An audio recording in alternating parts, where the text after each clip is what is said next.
Hi hello ಎಲ್ಲರಿಗೂ ನಮಸ್ಕಾರ. Welcome back to my channel. ಇವತ್ತು ಬೆಳಗಿನ ತಿಂಡಿಗೆ ಉಪ್ಪಿಟ್ಟು ಮತ್ತು ಕೇಸರಿಬಾತ್ ಮಾಡಿದ್ದೆ. ಆಲ್ಮೋಸ್ಟ್ ಎಲ್ರಿಗೂ ಉಪ್ಪಿಟ್ಟು ಕೇಸರಿಬಾತ್ ಮಾಡೋದು ಗೊತ್ತಾ ಇರುತ್ತೆ.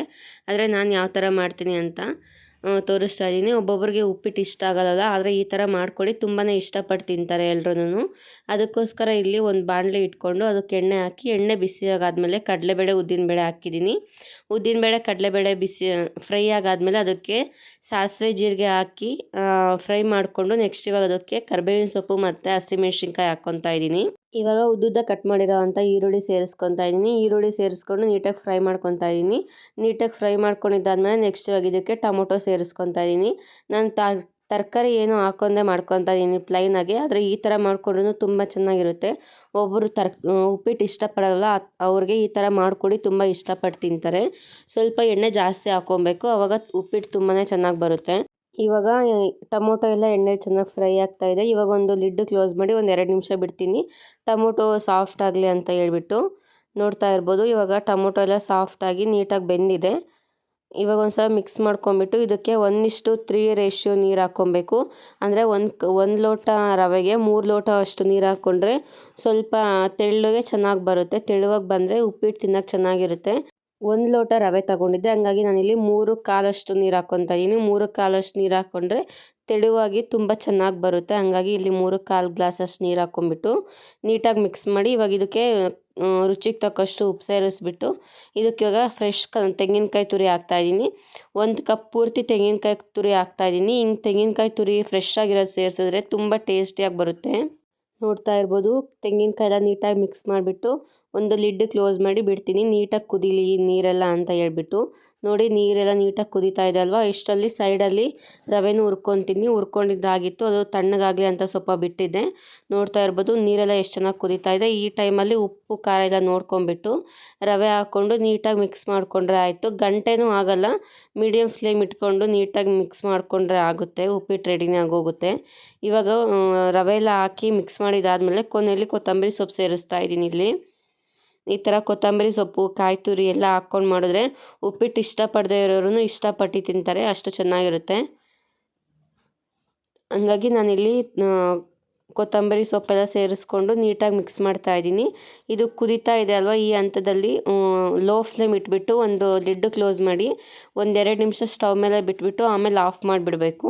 ಹಬೆಯಲ್ಲೇ ರವೆ ಎಲ್ಲ ನೀಟಾಗಿ ಬೆಂದಿರುತ್ತೆ. ಬೆಂದು ತುಂಬ ತೆಳುವಾಗಿ ತುಂಬ ಚೆನ್ನಾಗಿ ಬಂದಿರುತ್ತೆ ಉಪ್ಪಿಟ್ಟು. ನೋಡ್ತಾ ಇರ್ಬೋದು, ಇವಾಗ ನಾನಿಲ್ಲಿ ರೆಡಿಯಾಗಿದೆ ತೋರಿಸ್ತಾ ಇದ್ದೀನಿ. ನೋಡ್ತಾ ಇರ್ಬೋದು ಎಷ್ಟು ತೆಳುವಾಗಿ ಮಾಡ್ಕೊಂಡಿದ್ದೀನಿ ಅಂತ. ಈ ಥರ ತೆಳುವಾಗಿ ಮಾಡ್ಕೊಂಡ್ರೆ ತುಂಬಾ ಚೆನ್ನಾಗಿರುತ್ತೆ. ಗಟ್ಟಿಯಾಗಿ ಮಾಡ್ಕೊಳ್ಳೋದಕ್ಕಿಂತ ಈ ಥರ ತೆಳುವಾಗಿ ಮಾಡಿದ್ರೆ ಇಷ್ಟಪಟ್ಟು ತಿಂತಾರೆ.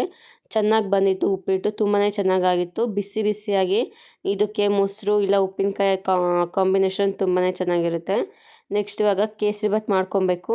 ಕೇಸರಿಬಾತ್ ಮಾಡ್ಕೊಳ್ಳೋದಕ್ಕೆ ಫಸ್ಟ್ ಇದು ಏನು ಸ್ಪೆಷಲ್ ಅಂದರೆ ಮಾವಿನ ಹಣ್ಣು ಹಾಕಿ ಮಾಡ್ಕೊತಾ ಇದ್ದೀನಿ ಕೇಸರಿಬಾತು. ಇವಾಗ ಮಾವಿನಕಾಯಿ ಸೀಸನ್ ಅಲ್ವಾ, ಹಂಗಾಗಿ ಒಂದು ಸಲ ಈ ಕೇಸರಿಬಾತನ್ನ ಟ್ರೈ ಮಾಡಿ, ತುಂಬಾ ಚೆನ್ನಾಗಿ ಬರುತ್ತೆ. ಸ್ವೀಟ್ ಇರೋ ಅಂಥ ಮಾವಿನ ಹಣ್ಣು ತೊಗೊಂಬಿಟ್ಟು ಫಸ್ಟ್ ಅದರದ್ದು ಪಲ್ಪೆಲ್ಲ ತಗೊತಾ ಇದ್ದೀನಿ. ನೋಡ್ತಾ ಇರ್ಬೋದು, ಇಲ್ಲಿ ಚಾಕುನಲ್ಲಿ ನೀಟಾಗಿ ಕಟ್ ಮಾಡ್ಕೊಂಬಿಟ್ಟು ಈ ಪಲ್ಪೆಲ್ಲ ತಗೊಂಡು ಮಿಕ್ಸಿ ನೀಟಾಗಿ ಗ್ರೈಂಡ್ ಮಾಡ್ಕೊಬೇಕು.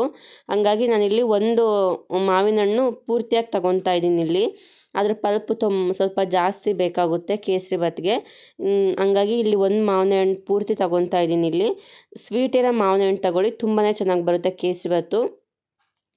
ಮಾಮೂಲಿ ಕೇಸರಿಬಾತ್ಗಿಂತ ಈ ಥರ ಮಾವಿನ ಹಣ್ಣೆಲ್ಲ ಹಾಕ್ಬಿಟ್ಟು ಮಾಡಿದ್ರೆ ತುಂಬಾ ಚೆನ್ನಾಗಿರುತ್ತೆ ರುಚಿ ಮಾತ್ರ.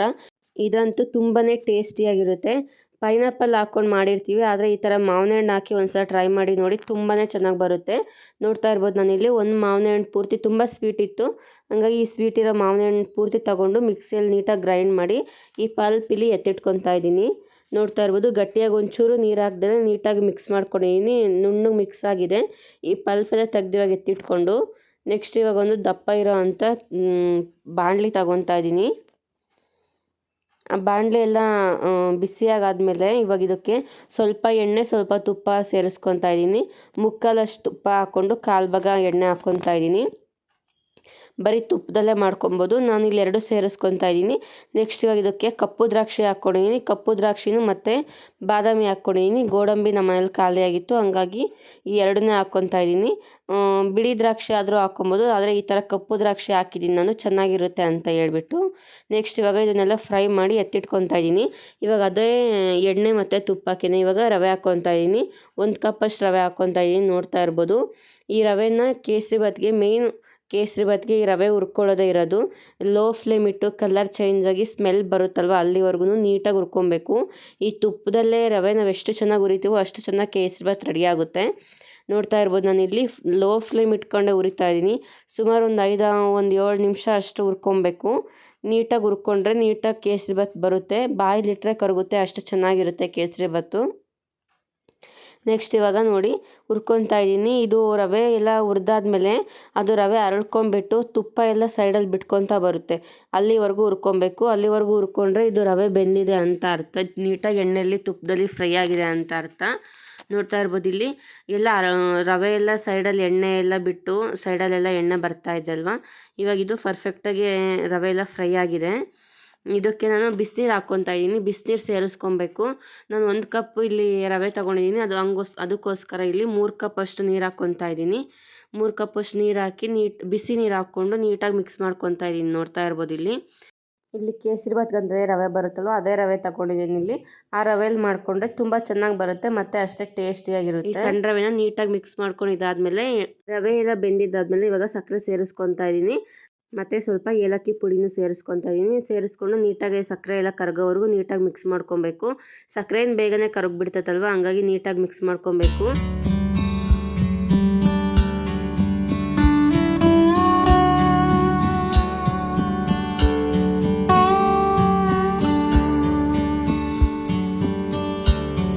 ಇಲ್ಲಿ ಸಕ್ಕರೆ ಎಲ್ಲ ಕರಗಿ ನೀಟಾಗಿ ಮಿಕ್ಸ್ ಆಗಿಬಿಟ್ಟಿದೆ.